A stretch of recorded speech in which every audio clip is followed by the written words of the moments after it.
History remembers empires by the land they conquered. But what about the powers that ruled the waves instead? This is the story of a different kind of dominance, one built not on castles and conquests, but on cargo and contracts. For centuries, a handful of brilliant civilizations mastered the seas, weaving webs of trade so vast they shaped continents, all without building a traditional territorial empire. By the end of this exploration, you will understand the secret blueprint these maritime masters used to control global wealth. How did a single city, with no farmland to speak of, become richer than kings? What allowed a league of merchants to command armies and defy nations? The answers reveal a forgotten playbook of power, one that feels strangely familiar in our connected world. What does true influence look like to you? To understand their power, we must first abandon the map in our minds. The empires we learn about in school are painted in broad, unbroken strokes of color, each one a solid block of land. They are defined by borders, by armies marching across continents, by kings claiming dominion over soil and the people who live on it. This is territorial empire. Its logic is direct control, its symbol is the fort, and its ultimate expression is conquest. But the powers we are discussing operated on a completely different map, one drawn not in ink but in currents and constellations. Their world was the sea, a vast, fluid, and borderless space. Their goal was not to own the land but to master the movement between lands. Think of it this way. A territorial empire wants to possess the entire farm. A maritime trading power only needs to control the gate to the marketplace and every road that leads to it. Their empire was not a contiguous blotch of color, but a shimmering, dynamic web. The strong points in this web were the nodes, the critical ports where goods changed hands and information flowed. The connections were the routes, the trusted sea lanes their ships traveled season after season. This required a different toolkit entirely. You do not need a massive standing army to occupy a countryside. Instead, you need a formidable navy to protect your merchant fleets and deter pirates. You need not conquer a foreign king, but you must excel at the delicate art of diplomacy, negotiating favorable treaties, securing exclusive trading rights, and building relationships based on mutual profit. Your weapon is not the siege engine but the contract. Your leverage is not fear but economic necessity. If a port city knows that welcoming your merchants means prosperity and refusing them means being bypassed, you have achieved a form of control far more subtle and often more enduring than any military occupation. This was the genius of the maritime model, focusing all energy and innovation on the arteries of commerce, leaving the heavy burden of governing the land to others. This model found its first and perhaps purest expression over 3,000 years ago along a narrow strip of coast in the eastern Mediterranean. Here, in a land of rocky hills and cedar forests, a people emerged who would write the original playbook for maritime power. They were the Phoenicians, and their story is the blueprint of a thalassocracy, a word that literally means rule of the sea. They did not seek to build a vast inland kingdom. Instead, they looked outward to the beckoning, endless blue horizon. Their world was defined by powerful, independent city-states, places like Tyre and Sidon. These were not capitals of a sprawling empire, but brilliant, self-contained hubs of commerce, perched right on the water's edge. They controlled little territory beyond their own walls, but they commanded something far more valuable, the knowledge of how to traverse the unknown sea. Their mastery began with the ship. Phoenician craftsmen were the undisputed naval architects of the ancient world. They built vessels that were both sturdy and swift, with deep hulls to carry heavy cargo and innovative sail plans to harness the wind. They were not just builders but explorers, learning to navigate by the stars, by the subtle signs of currents, and by the patterns of migratory birds. This technical prowess opened the Mediterranean to them like a highway, and what did they trade? They dealt in the extraordinary, the luxurious, the things that made kings and priests take notice. From the murex snail, they harvested a precious dye, a vibrant purple so rare and difficult to produce that it became the ultimate symbol of royalty and status for centuries. From their famed cedar forests, they supplied the immense, fragrant timbers that built temples and palaces across the ancient Near East. Their empire was not marked by conquered provinces, but by a constellation of trading posts and colonies. From the island of Cyprus to the coast of North Africa, where they founded the great city of Carthage, and even as far west as the Iberian Peninsula, they planted these commercial outposts. Each one was a node in a vast, resilient network. A ship from Tyre could sail for months, knowing it would find a friendly port, a place to trade, resupply, and share news. This was a power built entirely on mutual benefit and economic connection. They did not impose their gods or their laws by force. Instead, they facilitated exchange. And perhaps their most profound and lasting export was not a material good at all, but an idea, the alphabet. By simplifying complex writing systems into a set of 24 symbols representing sounds, they created a tool for record-keeping and communication that was adopted and adapted by the Greeks and later the Romans, forming the very foundation of our own written language. The Phoenician legacy, therefore, is a powerful testament, a civilization that shaped the world not through the sword, but through the sail, the ledger, and the letter. The most spectacular testament to the Phoenician model was not its origin, but its ultimate evolution, a city that took the commercial blueprint and scaled it to dizzying heights. This was Carthage, founded as a colony of Tyre, which grew to become the undisputed master of the Western Mediterranean. Carthage was the Phoenician strategy perfected, a pure commercial empire operating on a grand, almost industrial scale. Its power was not anchored in vast farmlands, but in a network of strategic coastal enclaves and islands. Think of places like Sicily, Sardinia, and the Balearic Islands, not as conquered territories to be settled and governed, but as fortified way stations and resource hubs. Carthage controlled the narrow sea lanes, the vital choke points where all trade in the region had to flow. Their wealth was staggering, built on monopolies over coveted goods like silver from Iberia and tin from as far away as Britain. They enforced these monopolies with a formidable navy, the largest of its time, which served as both protector and policeman of their commercial interests. Their relationships with other peoples were defined by a simple, pragmatic calculus, trade agreements, and the collection of tribute. They did not seek to absorb foreign cultures or impose direct rule over inland populations, as long as the goods kept moving and the tariffs were paid. This stood in stark contrast to the rising power to the north, Rome.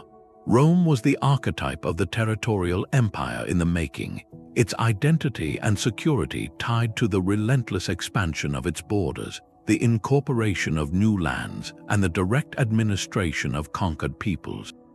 The inevitable collision between these two models of power, the maritime network versus the territorial state, erupted in the Three Punic Wars. The conflict was, at its heart, a clash of fundamental philosophies. For Carthage, war was a regrettable but necessary business expense, an effort to protect trade routes and commercial privileges. For Rome, war was existential, a matter of survival and dominance that demanded total commitment. The legendary General Hannibal's daring march across the Alps to attack Rome itself was a stroke of tactical genius, but it also revealed a core weakness of the Carthaginian system.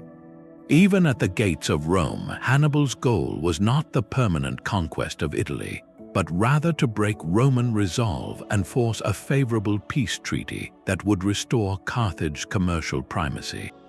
Rome, however, fought for its very soil. In the end, the focused, all-consuming drive of the territorial empire proved decisive. The final defeat of Carthage was not just the loss of a war, it was the systematic dismantling of a commercial network. Rome famously razed the city and sowed the ground with salt, a symbolic end to a power whose roots were never truly in the land. The fall of Carthage presented a haunting question: could a power built solely on commerce, no matter how brilliant or wealthy, ultimately withstand a rival whose entire society was organized for territorial conquest? Yet the story of maritime power did not end in the Mediterranean.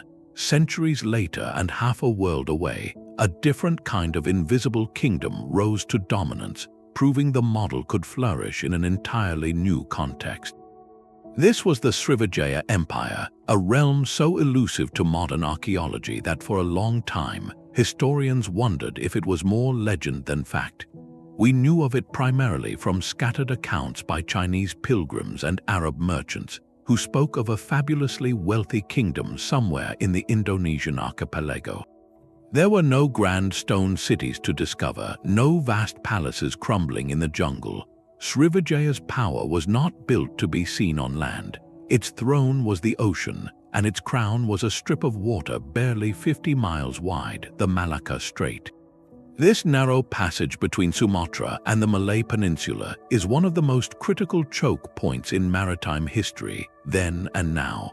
Imagine a global hourglass where all the trade between China and India, between the Spice Islands and the markets of the Middle East, had to funnel through this single, vulnerable corridor. Whoever controlled that corridor controlled the wealth of continents. Srivijaya did not control it with armies stationed on its shores, but with a fleet that could patrol those waters, offering protection to merchant vessels for a fee, and ensuring that every ship that passed through paid tribute at its key port cities, most notably Palembang on Sumatra.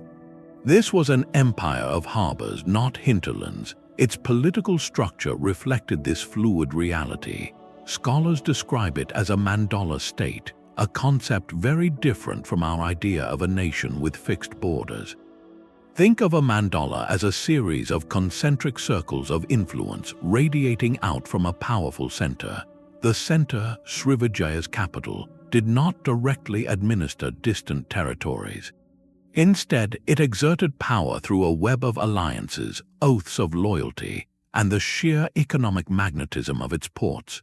Local chiefs and rulers in surrounding areas aligned with Srivijaya because it was profitable, because its navy offered security, and because it connected them to the wider world. The empire was held together by trade agreements and shared spiritual bonds as it became a major center for Buddhist learning, attracting scholars from across Asia. Its wealth was the wealth of the world, flowing through its gates, spices like cloves and nutmeg, exotic woods, gold, and porcelain. For centuries, this system made Srivijaya the undisputed master of Southeast Asian commerce.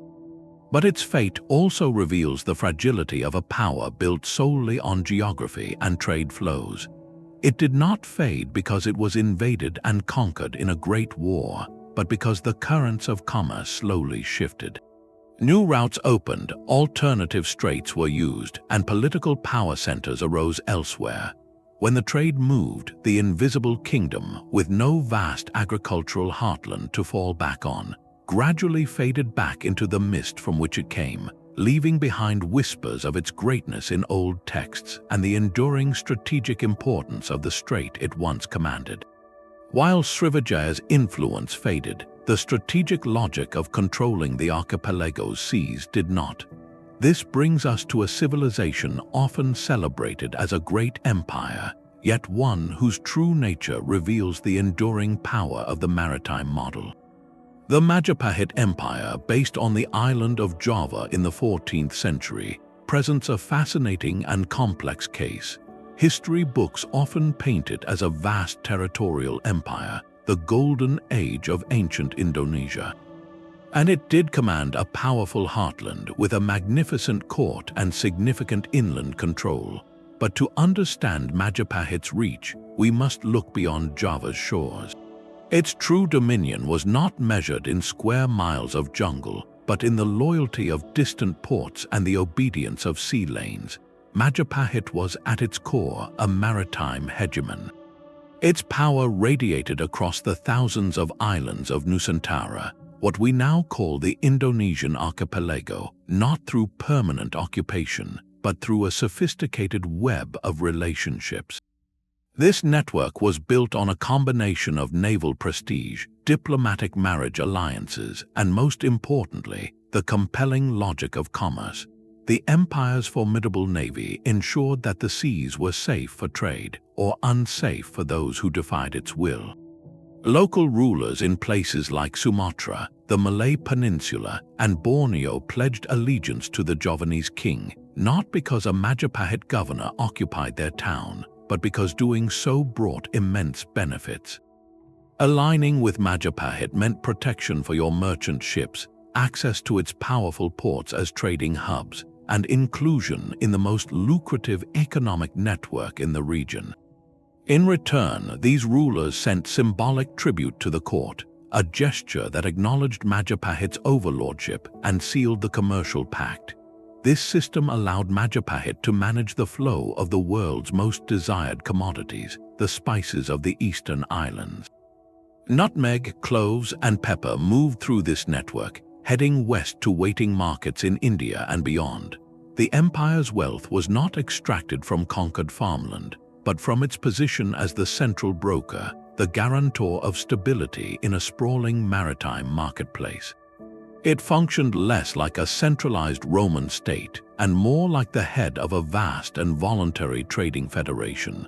Its inscriptions famously claim influence over a staggering list of territories, but this was a declaration of economic and political sway, not a map of direct administration. The genius of Majapahit was its hybrid strength, a solid territorial base that supported a far-reaching commercial dominion, proving that the most enduring influence often lies in controlling the connections, not just the land. From the spice-laden waters of Southeast Asia, our journey follows the monsoon winds westward to a coastline where coral stone met the open ocean. Here, along the Swahili coast of East Africa, a different kind of maritime civilization flourished, one built not by a single empire, but by a glittering necklace of independent city-states. Places like Kilwa, Mombasa, and Zanzibar were not outposts of a distant king. They were sovereign powers in their own right, often competing with one another, yet bound together by the immense wealth flowing through their harbors.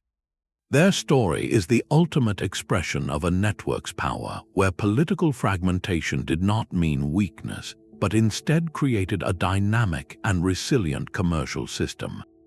These were the gatekeepers between the vast African interior and the markets of the Indian Ocean world. For centuries, they mastered the art of connection.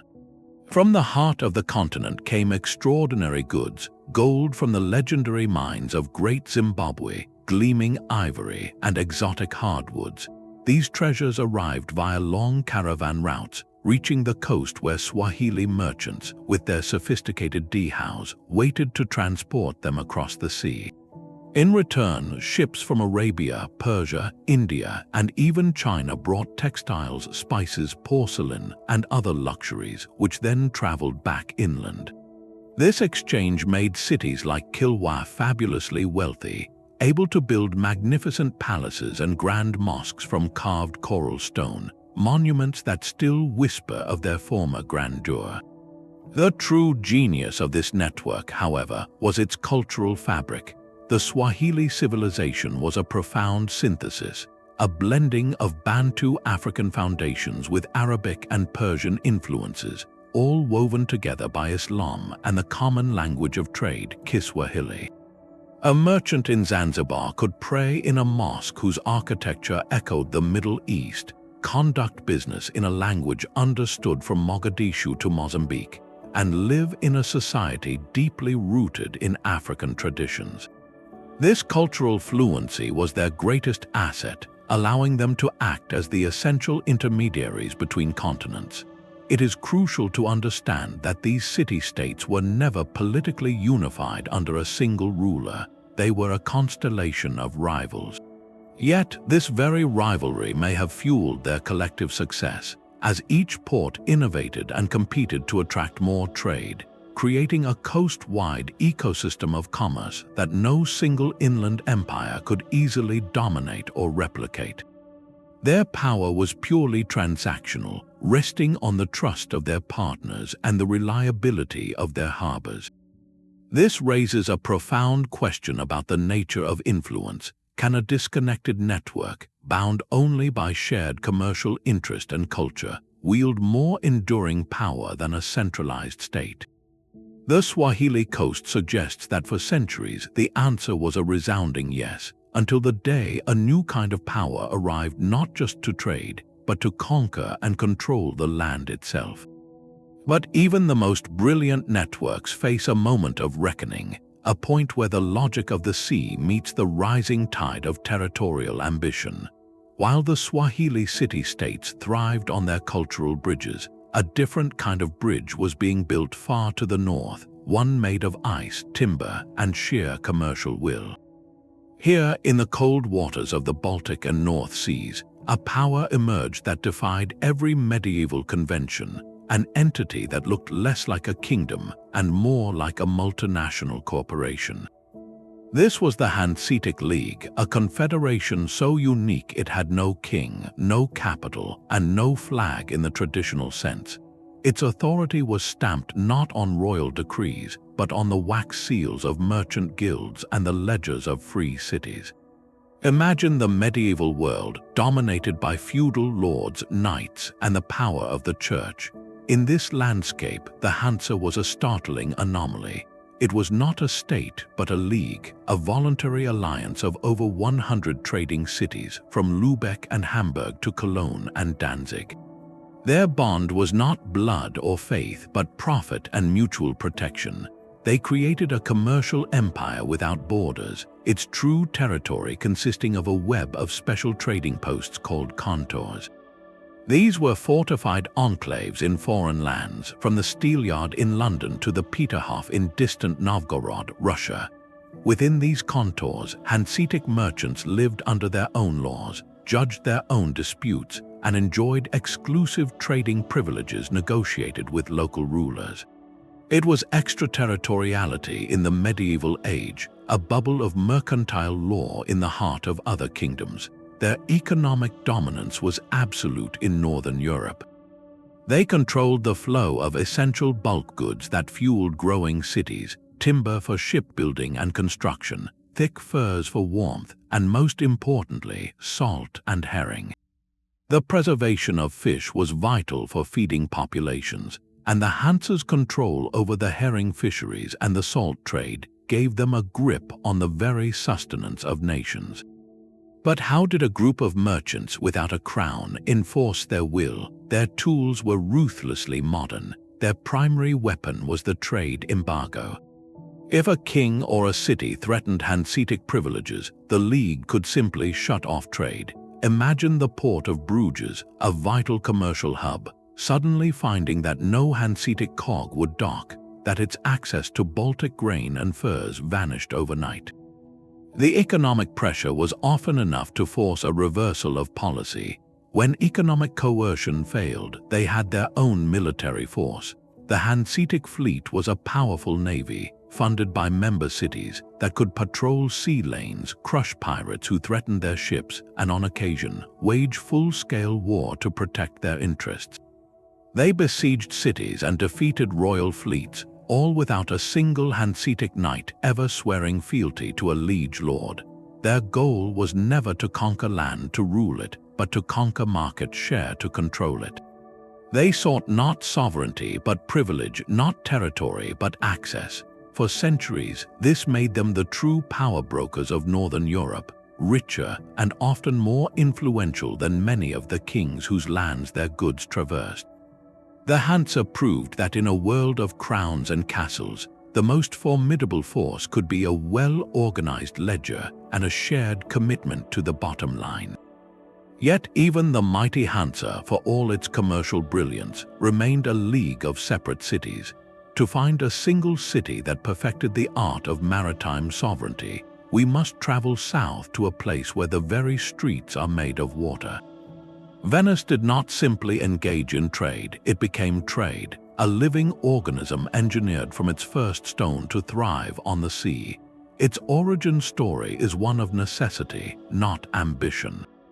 In the turbulent centuries after the fall of Rome, people fled to the safety of the impenetrable lagoons off Italy's northeastern coast. They built not on solid ground, but on wooden piles driven into mud banks, creating a city that floated. This was a profound choice with a permanent consequence. Venice had no agricultural hinterland to feed itself, no fields to tax, no sprawling countryside to govern. Its survival from the very beginning depended entirely on what it could bring in by boat. This fundamental vulnerability forged a unique mentality, one of relentless pragmatism and commercial genius. The city evolved not as a monarchy in the traditional sense, but as a republic ruled by a merchant aristocracy whose primary interest was stability and profit. Their entire statecraft was oriented toward one goal, securing the flow of goods. To achieve this, they built systems of breathtaking sophistication. At the heart of their industrial might was the arsenal, a massive state-owned shipyard that was the envy of Europe. It was a production line centuries before the concept existed. At its peak, the arsenal could produce a fully equipped warship in a single day, a feat that combined standardized parts, specialized labor, and relentless efficiency. This naval power protected their second pillar of strength, a financial system that funded global enterprise. Venetian bankers pioneered early forms of credit and insurance, allowing merchants to fund risky voyages to distant ports. Their gold coin, the ducat, became the trusted currency of Mediterranean trade, as reliable as the city that minted it, but ships and money needed safe passage. This led to Venice's masterstroke, the creation of its Stato da Mar, its sea state. Rather than wasting resources conquering large territories on the Italian mainland, the Venetians focused on a scattered constellation of strategic islands and fortified ports. They took control of Crete, Cyprus, Corfu, and countless smaller way stations across the Adriatic and Eastern Mediterranean.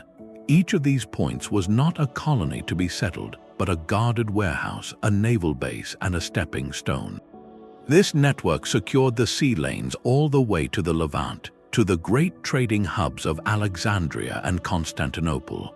A Venetian galley could sail from the lagoon to the Holy Land, stopping only at friendly, fortified ports it controlled, like a chain of luminous beads across the dark sea.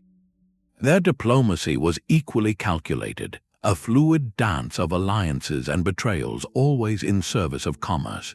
They famously diverted the Fourth Crusade to sack their rival, Constantinople, not for religious zeal, but to smash a commercial competitor and seize key trading privileges. For centuries, this total focus allowed a single city, built on water, to dictate terms to kings and sultans, to become the indispensable middleman between East and West. The Serene Republic proved that sovereignty could be liquid, that true power could reside not in the depth of your land, but in the breadth of your connections and the precision of your balance sheet. Yet for every Venetian galley that cut through the waves, there was another, built in a rival port just along the coast, ready to challenge its dominance. The Republic of Genoa was Venice's shadow, its opposite, and its greatest enemy. These two city-states were locked in a centuries-long duel for control of Mediterranean trade, a conflict so enduring it shaped the very geography of commerce. While Venice looked east toward Constantinople and the spices of the Levant, Genoa, nestled on the rugged Ligurian coast, cast its gaze in a different direction. Its strategic genius lay in mastering the western Mediterranean and, crucially, the routes north into the Atlantic and east into the Black Sea. Genoa's sailors were renowned as the boldest navigators of their age, pushing into uncharted waters with a fierce independence that mirrored their city's spirit. Their power was anchored in a network of colonies that served as both commercial hubs and formidable fortresses. In the Crimean Peninsula, they built the great trading post of Caffa, a gateway to the vast steppes of Central Asia. From here, Genoa's merchants tapped into the Silk Road's northern branches, dealing in silks, spices, and a tragic commodity of the era, individuals captured in regional conflicts who were then sold into servitude across the Mediterranean. This connection to the Black Sea gave Genoa access to resources and markets that Venice could not easily reach.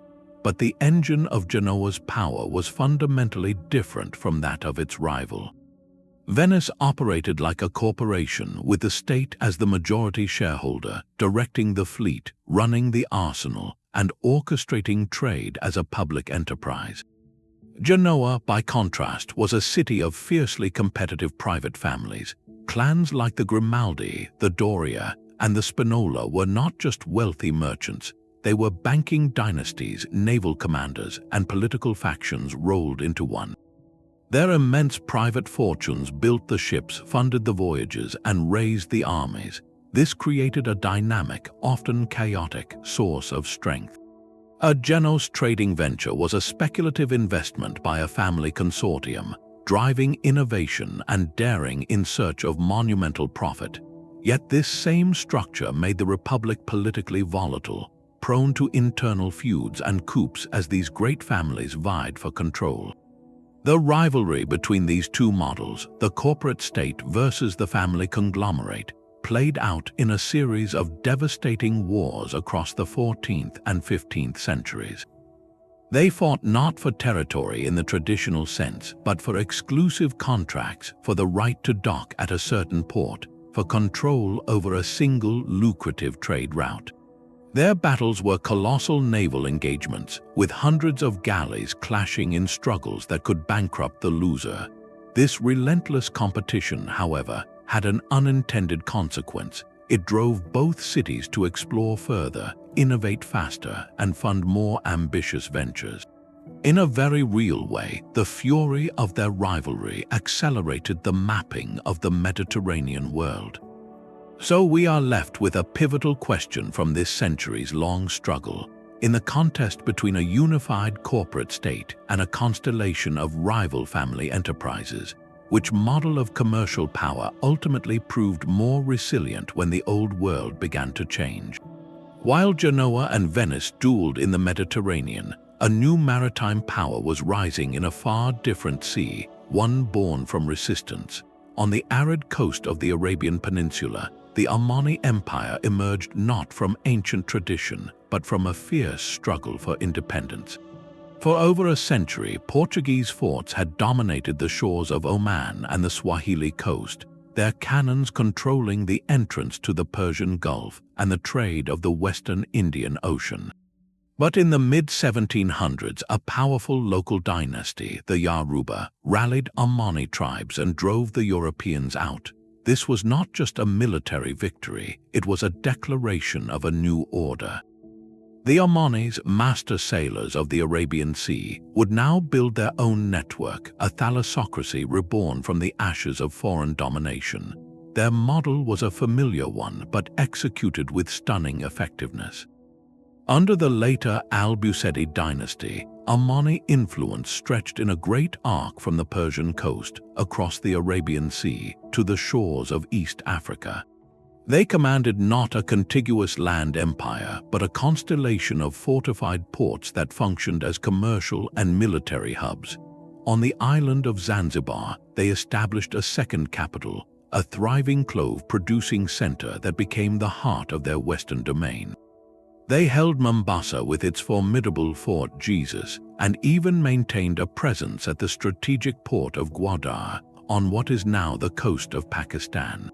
Each of these points served as a secure base for their nimble fleets of dhows, vessels perfectly adapted to the monsoon winds that dictated the rhythm of Indian Ocean trade. The empire's economy was a complex tapestry. It rested on the export of prized Omani dates, the control of spice routes, and a central role in the regional trade of goods and labor.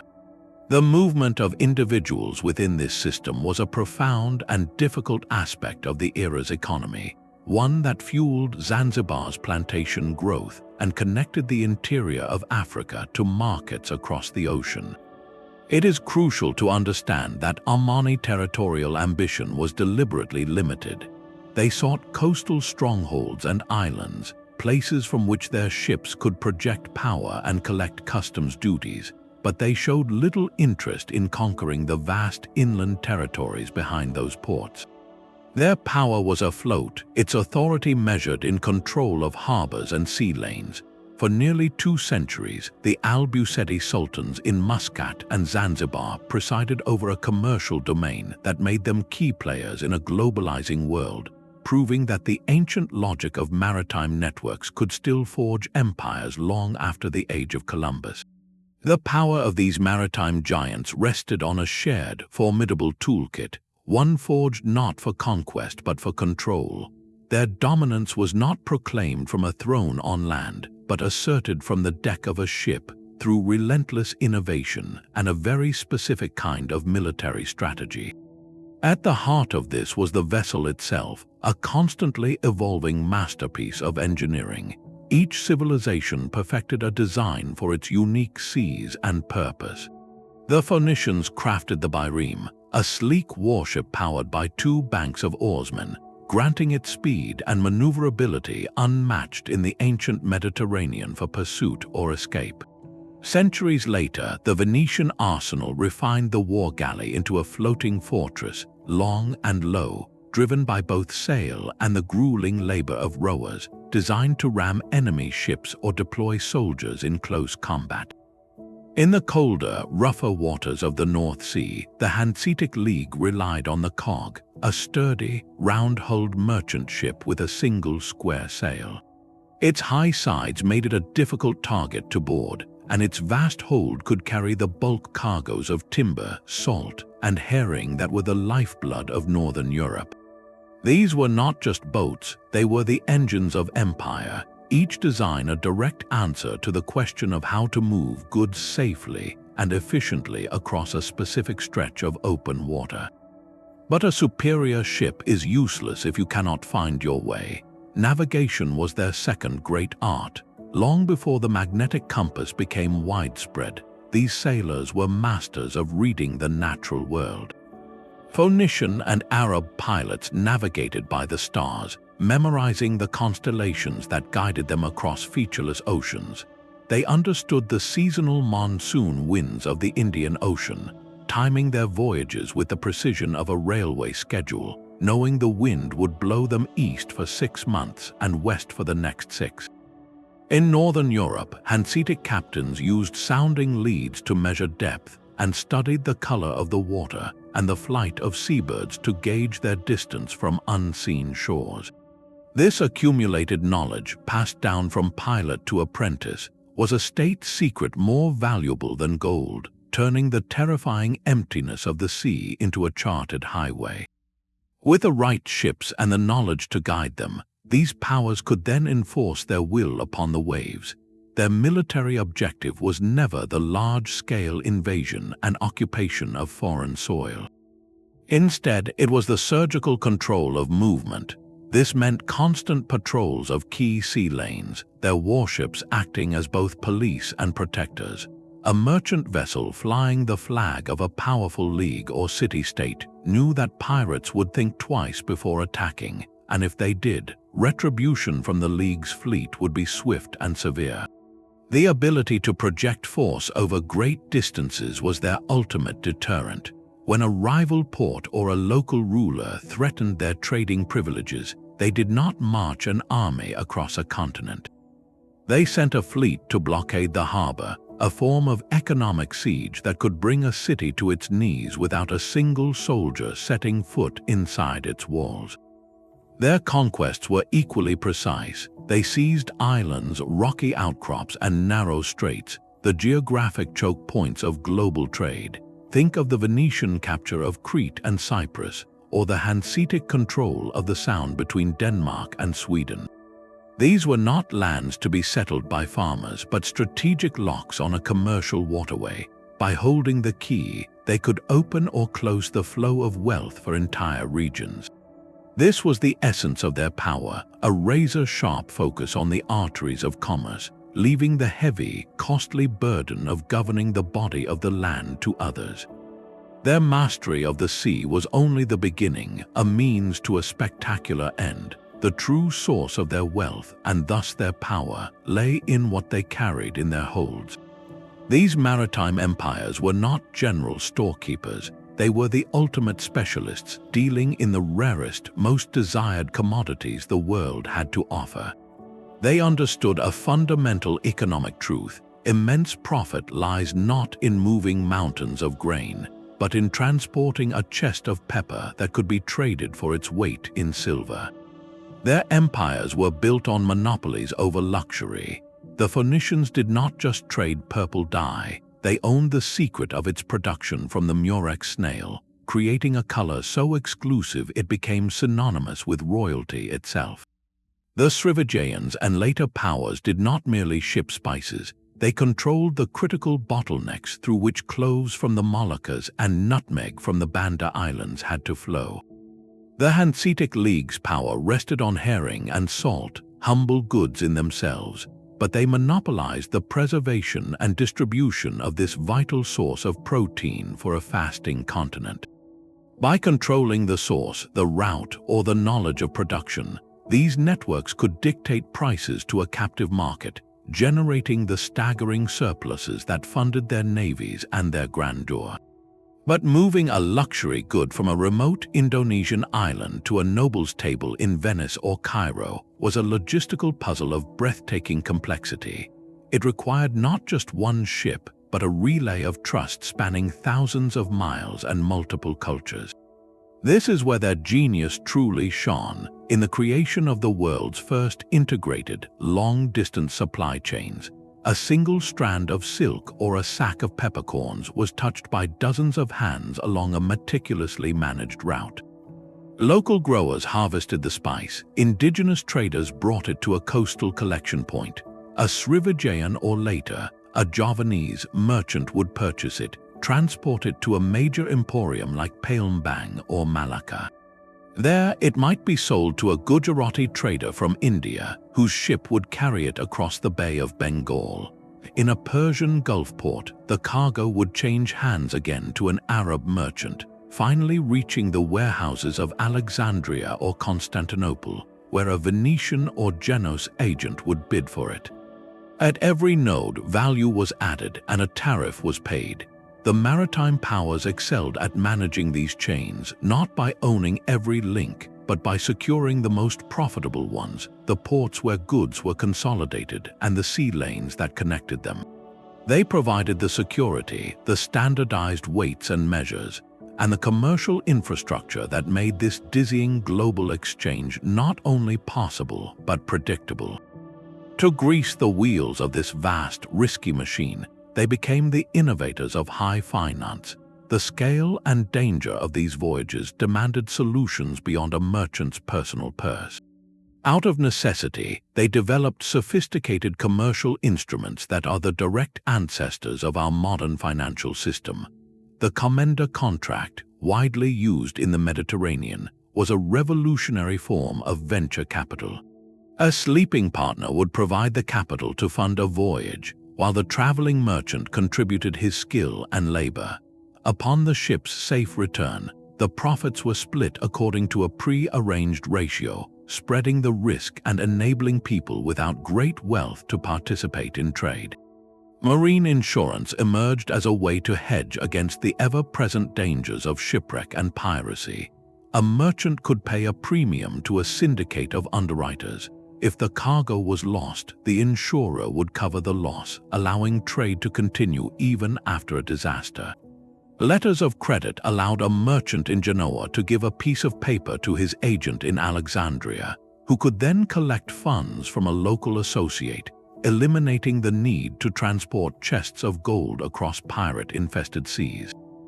These were not abstract concepts. They were the vital ligaments that connected the network, reducing uncertainty and enabling trust between strangers who might never meet.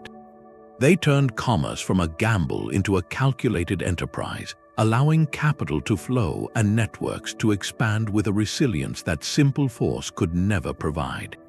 The ledger, in the end, was as powerful a tool as the rudder. But control of the sea lanes was only one half of the equation. To make their networks truly work, these maritime powers mastered a subtler, more enduring art, the art of the deal. Their influence was often cemented not with a cannon, but with a handshake and a contract. While territorial empires expanded through declaration and decree, these thalassocracies operated through relentless, pragmatic diplomacy. Their ambassadors were not noblemen seeking glory, but sharp-eyed merchants and negotiators whose primary goal was to secure a piece of paper, a treaty granting their city or league exclusive trading rights, reduced tariffs, and the privilege to establish a fortified trading post, a fundoco or a contour on foreign soil. They sought permission, not possession. A Venetian envoy would spend years at the court of the Mamluk Sultan in Cairo, patiently negotiating the terms under which Venetian galleys could dock at Alexandria and purchase spices. A Hanseatic delegation would bargain with the King of England, trading access to Baltic timber and naval supplies for the right to maintain their own walled compound in London, free from local taxes and laws.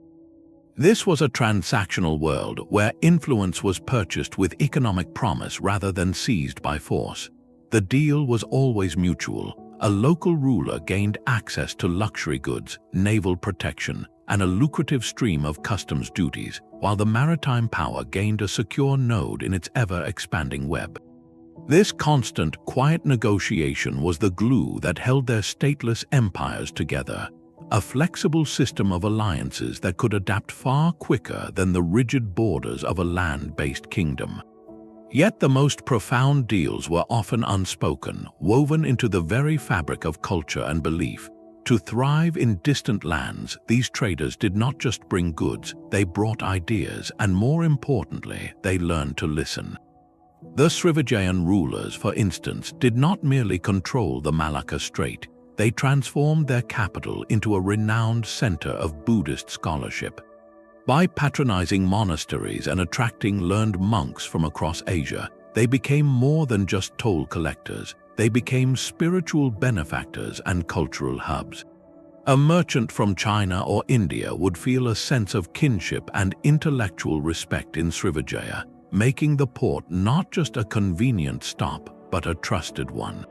Similarly, the Swahili city-states embraced and propagated Islam along the East African coast. The mosque became a central institution, not only for prayer but for community and commerce. Shared faith created a common language of trust and legal practice with trading partners across the Indian Ocean, from Arabia to Gujarat.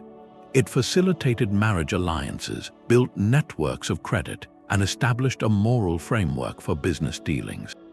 This cultural fluency was a form of soft power centuries before the term existed.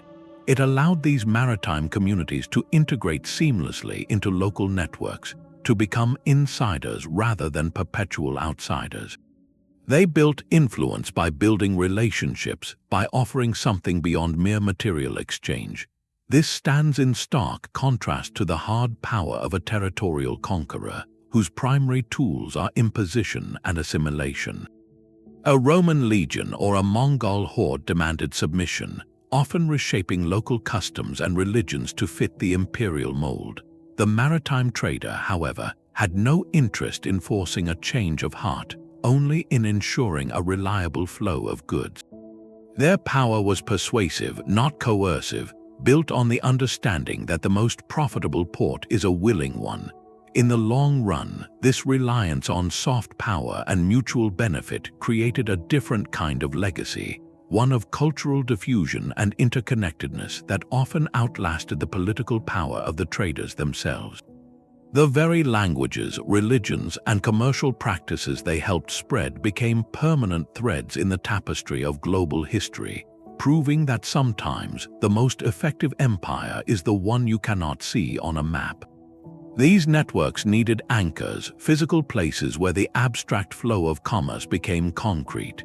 The true territory of a maritime power was not a continuous swath of land, but a constellation of brilliant points of light along the coast, the port city. This was the fundamental unit of their empire, a specialized machine engineered for one purpose: to receive, protect, evaluate, and redirect the wealth of the world. Unlike a capital city inland, which might be a center of government or religion, the port city was a purely functional nexus. It was a warehouse, a bank, a shipyard, and a marketplace fused into a single, fortified entity. Take the Hanseatic city of Lubeck, the queen of the League. Its entire layout served commerce. Its thick walls kept rival lords out, while its canals and warehouses allowed goods from its Baltic fleet to be unloaded directly into secure storage. Its town hall was less a palace and more a corporate headquarters, where merchants gathered to set prices and settle disputes. Or consider Kilwa on the Swahili coast, its grandeur built from coral stone, with a monumental palace complex that included vaulted storage rooms for gold and ivory, overlooking a harbor designed to shelter dozens of ocean-going dhows. Each of these cities was a self-contained commercial universe, operating under its own laws and customs, designed to make trade as efficient and secure as possible. But a single node is not a network. The real magic and the source of immense power was in the connection between them. A merchant sailing from Venice did not face a journey into the unknown. He followed a chain of familiar, friendly harbors. He might stop first at the Venetian-controlled port of Modon in Greece, then proceed to Crete, a massive island fortress where the Republic's navy was based and goods from across the eastern Mediterranean were consolidated. From there, his galley could sail to Cyprus, another secure Venetian node, before finally reaching the markets of the Levant.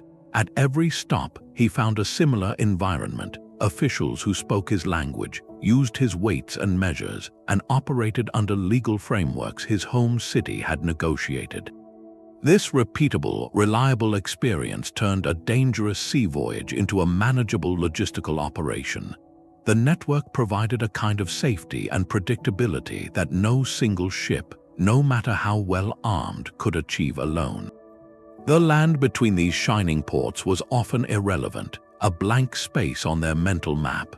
The Carthaginians showed little interest in the Berber tribes of the North African interior, just as the Srivijayans did not seek to rule the dense jungles behind Palembang. Their empire existed in the illuminated dots and the lines drawn between them across the water. Controlling the node meant controlling all the trade routes that converged there. So when we try to visualize these maritime empires, we must discard the image of a colored map with hard borders. Instead, picture a night sky. The vast, dark expanse is the open sea and the unimportant land. The brilliant, clustered constellations are the port cities Carthage, Kilwa, Venice, Lubeck. The lines connecting them are the well-traveled sea lanes humming with traffic. That celestial map, that specific pattern of light and connection, was the true shape of their dominion.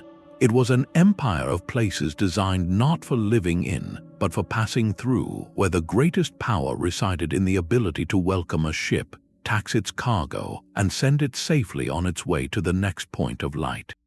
But a constellation, for all its brilliance, is held together by fragile forces of gravity and light. The very design that made these maritime networks so agile and profitable also contained the seeds of their vulnerability. Their power was decentralized, fluid, and built on mutual interest, a structure that could be magnificently resilient, yet also prone to internal fractures when those interests diverged. One of the most persistent and draining weaknesses was the rivalry between nodes within the same network. These were not unified kingdoms with a single chain of command, but alliances of fiercely independent commercial entities. Their cooperation was always conditional, a truce in the face of greater opportunity, and that truce could shatter in an instant. The epic struggle between Venice and Genoa is the classic example, a century of sporadic warfare that consumed vast fortunes in shipbuilding and naval campaigns. Each conflict was fought over a specific trading post, a lucrative contract, or control of a sea lane. The resources poured into these fratricidal wars were resources not spent on exploration, innovation, or strengthening the network against outside threats.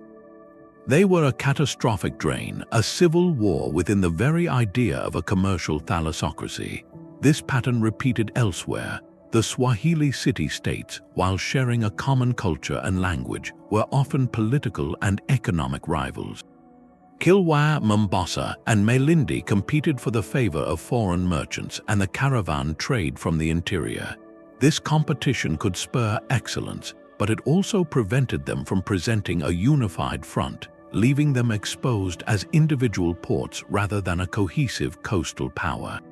Their strength was collective, but their politics were local, a dangerous mismatch when a truly external predator appeared on the horizon. Beyond political fragmentation, their economic model carried a hidden risk over specialization.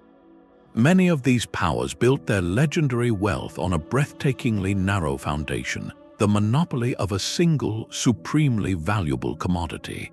The Phoenicians had their purple dye and their cedar. Srivijaya and its successors thrived on the spice trade. The Hanseatic League's dominance was tied to herring and salt. This focus brought immense profits, but it also created a brittle economy.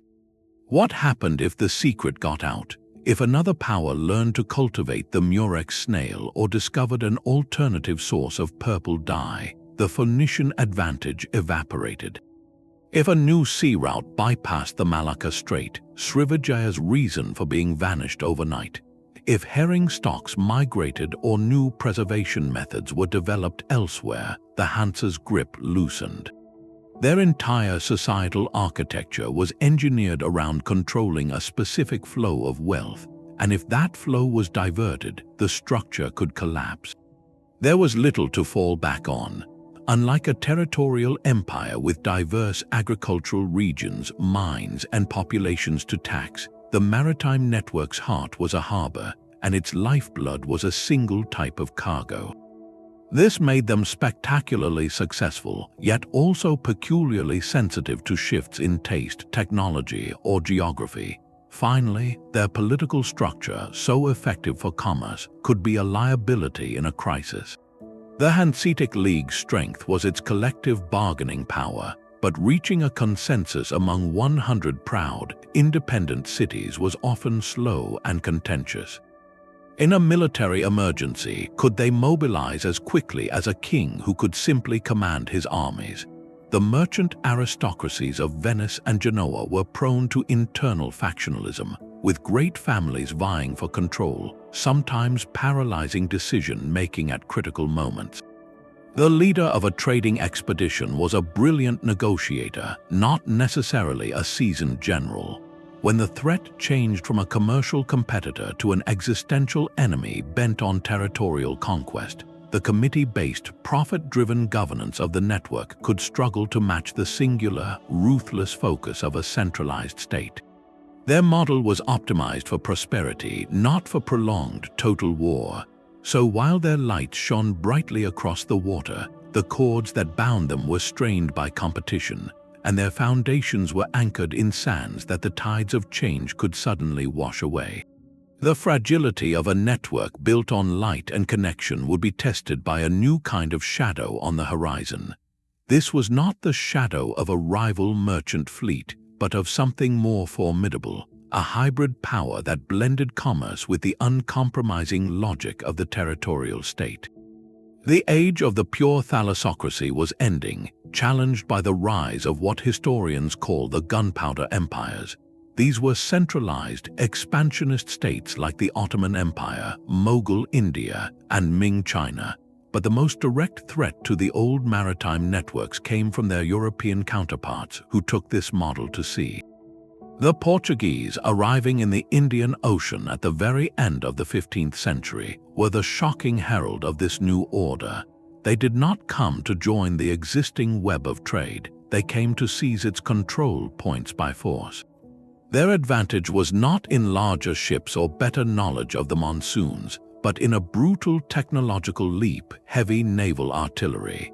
The traditional combat of the Indian Ocean had often involved closing with an enemy ship to board it and fight hand to hand. The Portuguese carrack, with its high castles and rows of cannon mounted along its sides, could stand off at a distance and simply blast a rival dhow to splinters. This was a revolution in naval warfare, and they used it with devastating effect. They did not negotiate for trading posts, they captured them. They stormed the Swahili city of Kilwa, took Hormuz at the mouth of the Persian Gulf, and seized Goa on the Indian coast, turning them into fortified colonies, military anchors for a new kind of empire. Their goal was a monopoly, to divert the entire spice trade away from the traditional Arab and Venetian intermediaries and send it around Africa directly to Lisbon.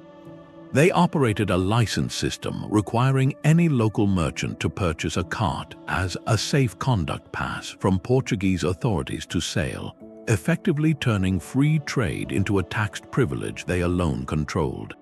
This was the old maritime model corrupted by the instincts of conquest, controlling the nodes not through mutual benefit, but through garrisoned forts and cannon fire.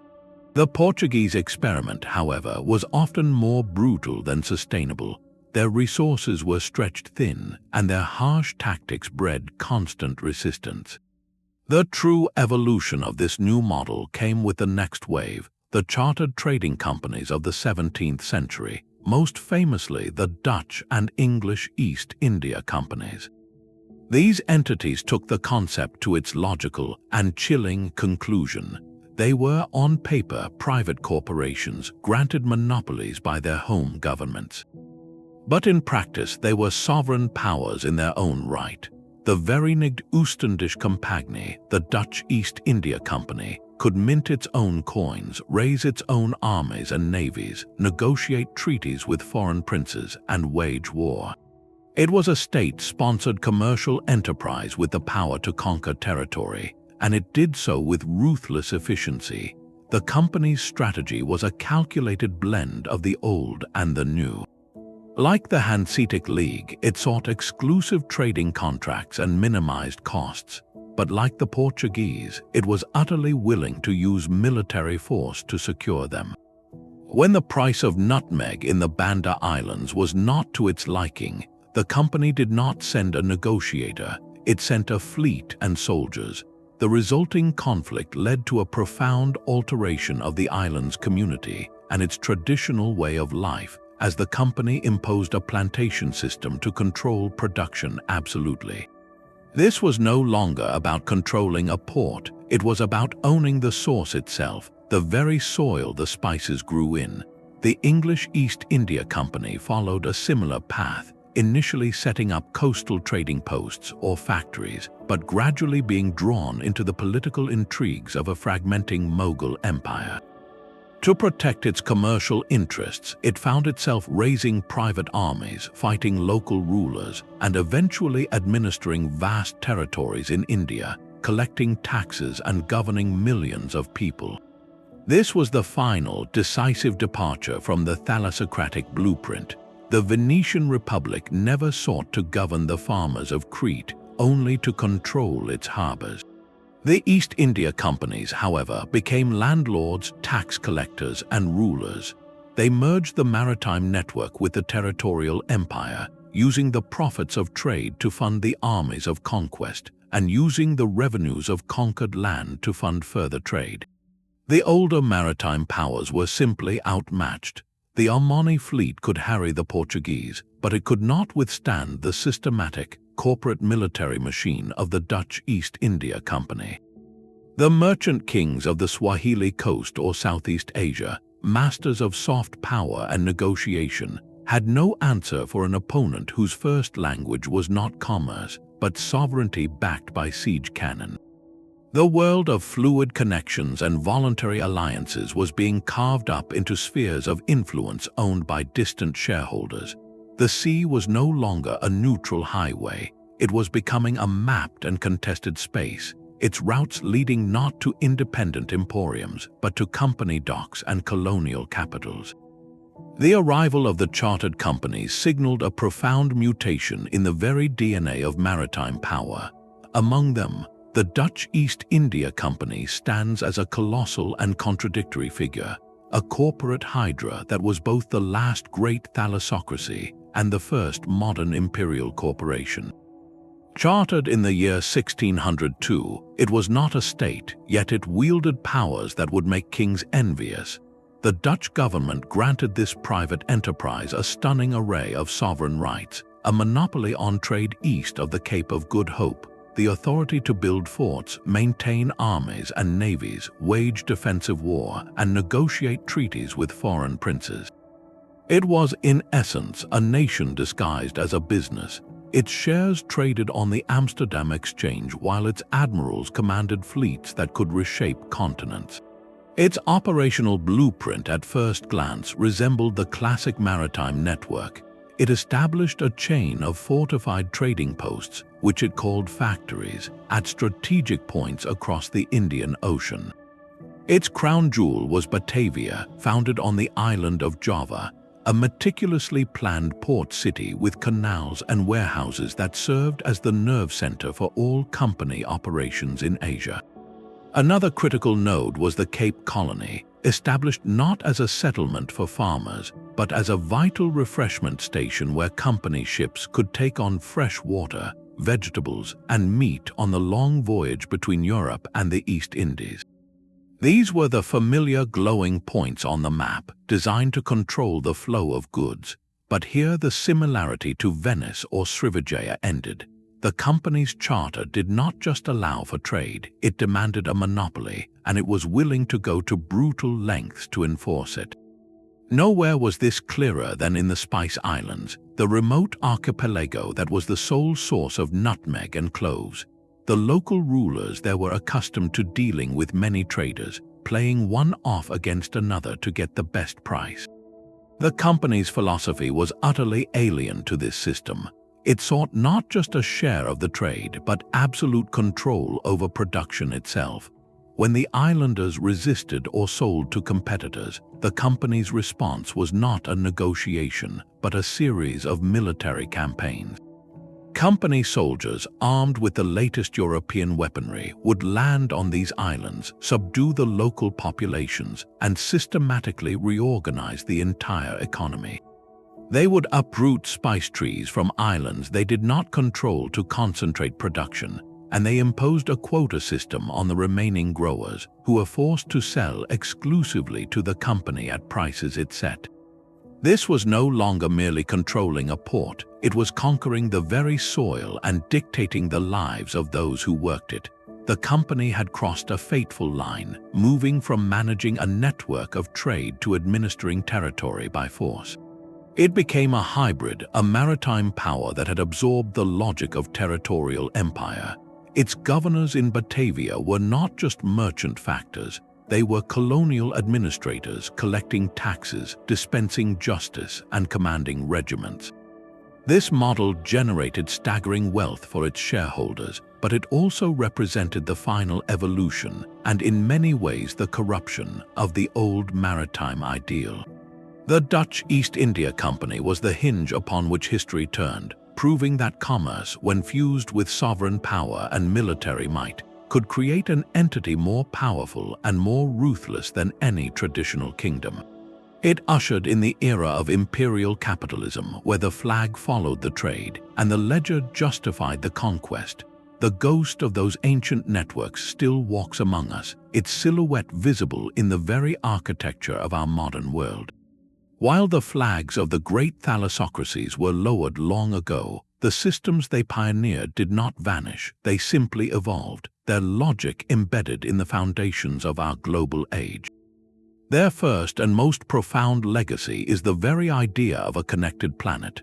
Before the Phoenicians set sail or the Srivijayans mastered the strait, human societies were largely isolated constellations, their light dimmed by distance. These maritime traders were the first to draw lines between those stars, creating a prototype of globalization. They proved that wealth and ideas could travel faster and further by sea than by land, establishing the principle of long-distance interdependence. The spices that seasoned a European noble's meal, the ivory that adorned a Chinese palace, the cotton cloth worn in an African kingdom, these were the early threads of a single, interwoven tapestry of exchange. They created a world where the fate of a pepper farmer in Malabar could be influenced by the demand of a market in Venice, a chain of cause and effect that now defines our entire economy. This relentless connectivity also became the greatest engine of cultural diffusion the world had ever seen. The maritime networks were not pipelines for goods alone, they were conduits for the intangible. They carried languages, making Swahili a lingua franca of the East African coast and spreading Malay trading dialects across Southeast Asian ports. They carried faiths, with Buddhism reaching new heights in Srivijaya and Islam becoming deeply rooted along the Swahili coast through peaceful contact and commerce, not conquest. They carried technologies, from shipbuilding designs that spread from the Indian Ocean to the South China Sea, to agricultural knowledge about new crops. The very foods on our tables tell their story, the citrus, sugarcane, and rice that moved along these ancient sea lanes, gradually transforming local cuisines and agricultural practices across continents. This was a soft power legacy of immense depth, creating the multicultural, pluralistic world we recognize today, where ideas cross borders as easily as the traders who first carried them. But perhaps their most direct bequest is to the cold, hard mechanics of how our world works, the foundations of modern capitalism and law. The merchant republics of Italy, building on even older practices, essentially invented the toolkit of global finance. The Commenda contract was a primitive but effective form of venture capital and shared risk. Marine insurance allowed merchants to bet against disaster. Letters of credit and early banking houses created a system of trust that functioned across vast distances without a central government to enforce it. These were the building blocks of the financial systems that now underpin every stock exchange and international corporation. Their need for predictable rules on the open sea also planted the seeds of international maritime law. Concepts like the freedom of navigation for merchant vessels, the right of innocent passage, and the laws governing salvage and piracy began as customary practices among these trading communities, long before they were codified by nations. Even the corporate structure finds a direct ancestor in these models. The Hanseatic League was, in essence, a defensive alliance of independent commercial entities, a precursor to a trade federation or a multinational consortium. The Dutch East India Company took this further, becoming the first true publicly traded multinational corporation, a legal entity that separated ownership from management and could operate with a permanence beyond the lives of its founders. Its structure, for better or worse, is the blueprint for the modern global corporation. Look around our present world, and you will see their conceptual lineage everywhere. Today's globalized trade is dominated not by empires coloring the map, but by vast, invisible commercial networks and supply chains. A single smartphone contains components from dozens of countries, assembled in another, and sold across the globe, a journey coordinated by corporate entities that wield economic influence rivaling that of many states. These modern networks control the critical nodes, not with fortified ports, but with container terminals, logistics hubs, and data centers. They negotiate not with kings, but with trade agreements and international regulations. They seek not to govern territory, but to optimize the flow of capital, goods, and information.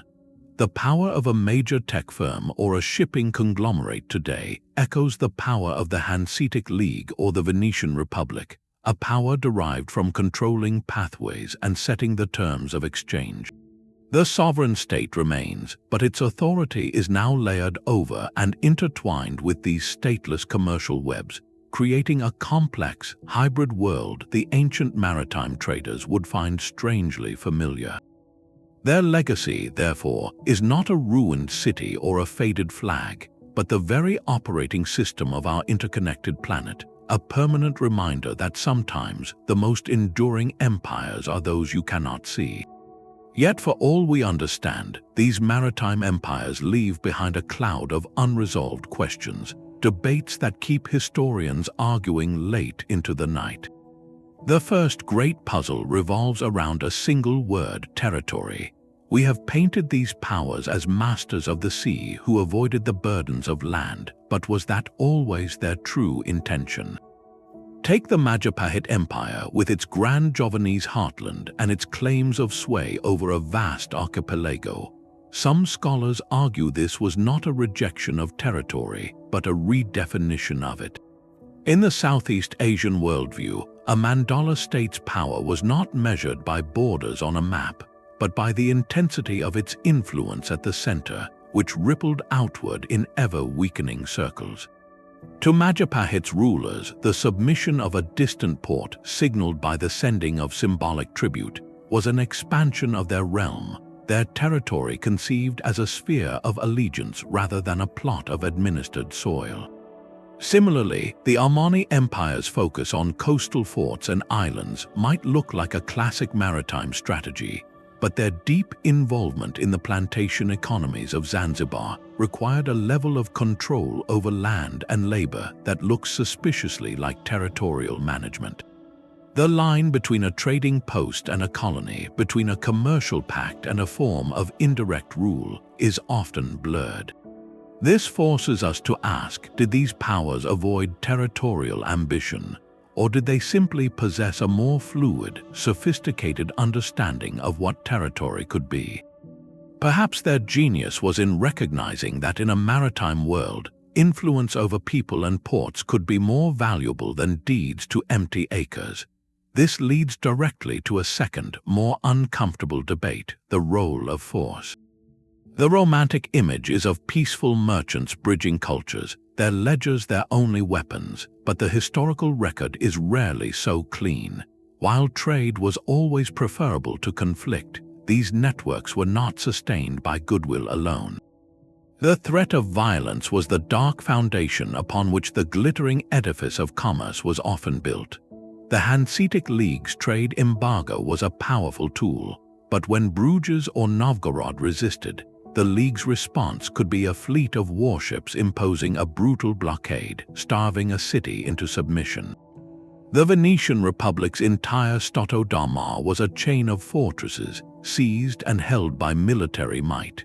Their famous diversion of the Fourth Crusade to sack Constantinople was an act of shocking violence for pure commercial gain. Even the Srivijayan control of the Malacca Strait likely relied on a navy that could compel passing ships to pay their dues, by force if necessary. The concept of protection money is an ancient one. Patrols that kept the sea lanes safe from pirates could also ensure that no merchant dared sail without paying the required toll. This does not diminish their achievements, but it complicates the story. Their power was a careful, pragmatic balance of the carrot and the stick, of mutual benefit underscored by a clear capacity for coercion.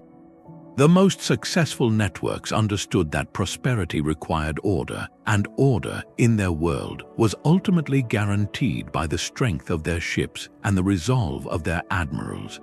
Finally, we must turn our gaze to the shadows cast by all this dazzling commercial success, the profound environmental and social costs that often escape the ledger books. The relentless pursuit of luxury commodities reshaped landscapes and lives in ways that echo into the present. Consider the Phoenician hunt for the murex snail to produce their legendary purple dye.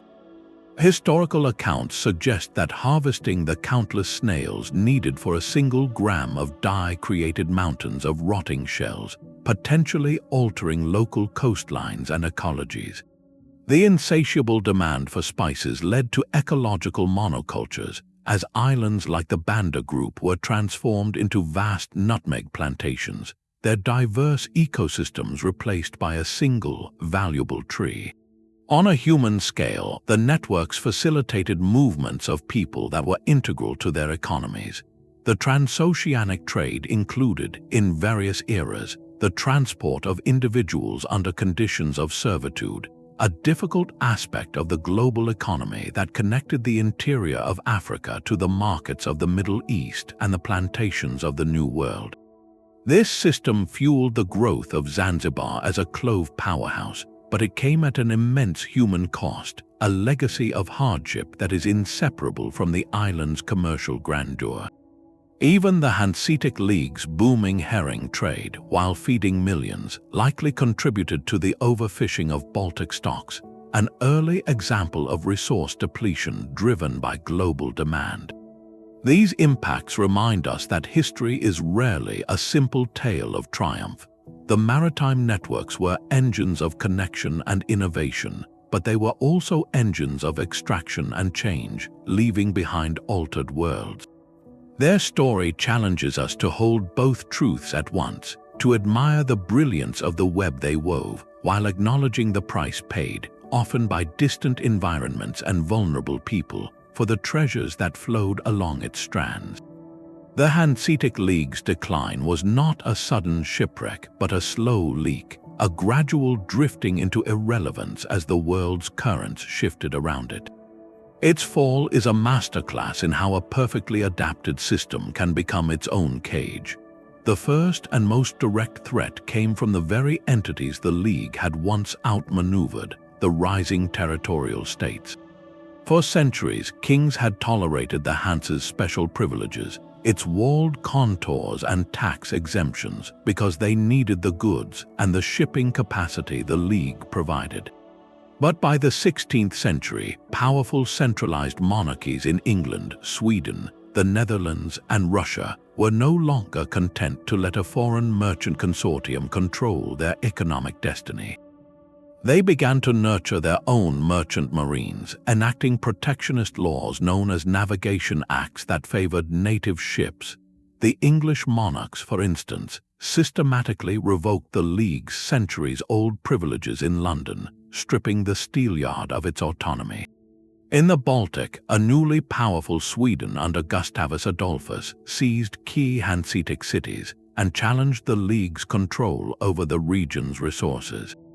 Most significantly, the rise of Muscovite Russia under Tsar Ivan IV closed the League's critical Novgorod contour, cutting off direct access to the Russian fur trade and redirecting commerce through new channels these states controlled. The League's traditional tool, the trade embargo, lost its bite against nations now capable of trading on their own terms. Simultaneously, the geographic center of the world was moving. The age of discovery, pioneered by Portuguese and Spanish voyages, did not just open new trade routes, it redrew the entire map of global wealth. The focus of European commerce shifted decisively from the enclosed Baltic and North Seas to the vast Atlantic and the oceanic routes to the Americas and Asia.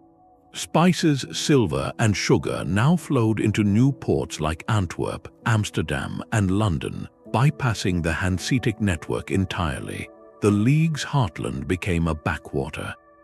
While Dutch and English merchants embraced the new ocean-going vessels and global ventures, the Hanse stuck to its trusted cogs and its familiar Baltic circuits. This was more than bad luck, it was a failure of imagination, an institutional conservatism bred by centuries of success. The League was a federation, and reaching a consensus for radical change among its 100 proud, independent cities became almost impossible. While a king could command a new fleet into existence, the Hanseatic Diet debated. While a chartered company could raise capital for a risky voyage to the Indies, the Hanseatic merchants clung to the proven, declining trades in timber, grain, and herring. Internally, the social fabric that bound the League was fraying. The very wealth generated by the Hanse created rivalries between member cities, as Lübeck, Danzig, and Cologne often pursued conflicting interests. The solidarity of the merchant brotherhood gave way to localism and competition. Furthermore, the League's structure was inherently defensive, designed to protect existing privileges, not to conquer new commercial frontiers. It had no answer for an era that demanded aggressive investment and exploration. One by one, the contours closed, The last great Hanseatic Diet was held in 1669, a gathering that could not stop the tide. The League did not formally dissolve with a treaty, it simply faded away, its cities absorbed into the territorial states around them, its once mighty fleet scattered. The fall of the Hanseatic League stands as a poignant lesson.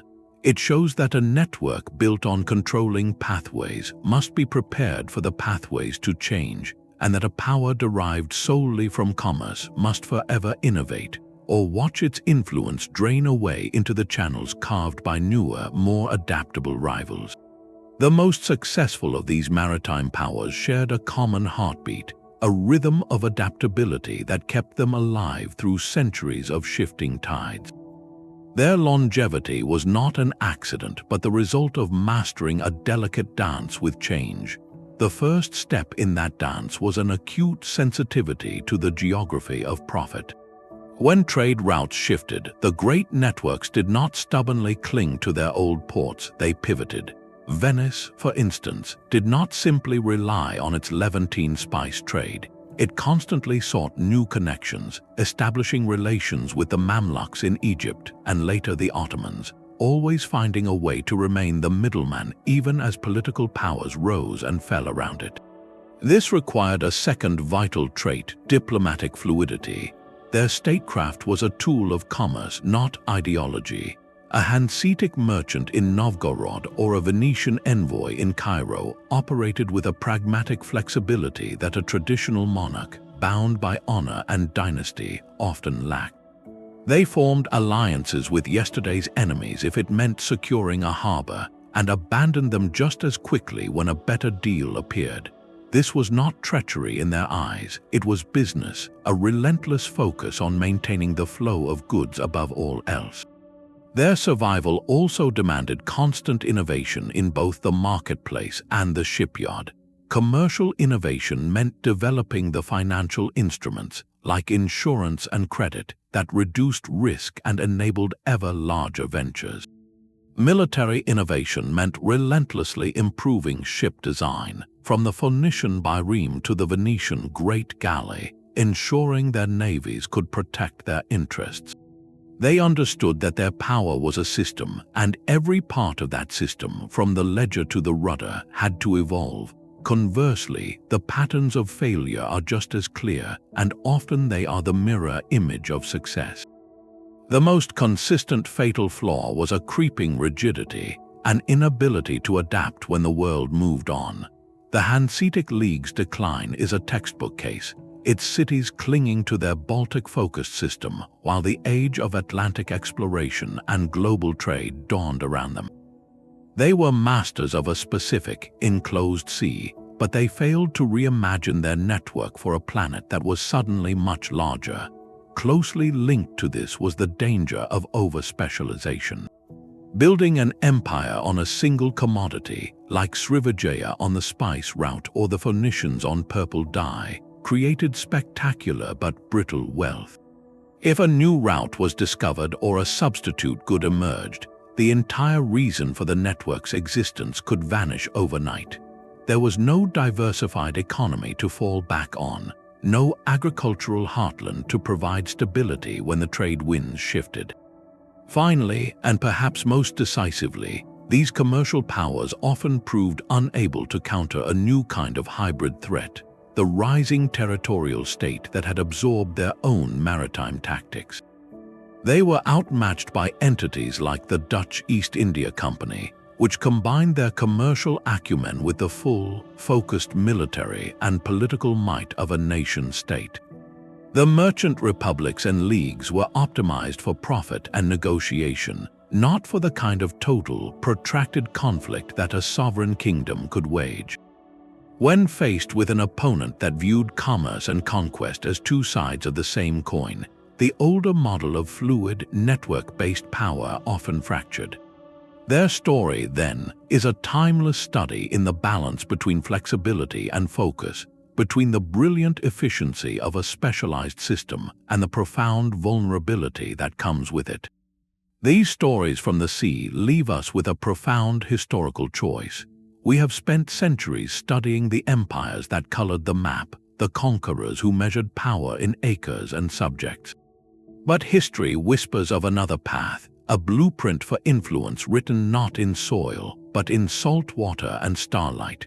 The true legacy of these maritime traders is the proof that dominion does not require dominion over land. They built worlds of breathtaking sophistication, empires of pure connection, where power was measured in the reliability of a sea lane, the fairness of a contract, and the cultural fluency of a merchant. Their strength was the network itself, a living, breathing web of mutual benefit that could shape continents without ever seeking to administer them. Yet that very design revealed a deep fragility. Their brilliance was also their vulnerability, a reliance on routes that could shift, on monopolies that could break, and on a cooperation that could shatter into rivalry when the tides of profit changed. They were architects of a system both resilient and delicate, capable of astounding wealth yet often unable to withstand the focused, territorial ambition of a state organized for conquest. In the end, these navigators were the unsung pioneers of our modern age. Long before the term globalization was coined, they were weaving its first threads, demonstrating that ideas, faiths, and flavors could travel faster by sea than by land, that soft power could build bridges more enduring than walls, and that sometimes the most formidable kingdom has no capital at all, just a constellation of trusted harbors. So the next time you consider what true influence looks like, look beyond the solid borders on the map. Look to the spaces in between, to the currents of exchange and the silent power of a well-traveled route. And ask yourself what other forgotten models of power might be hiding in history's shadows, waiting to challenge our most basic assumptions about how the world works.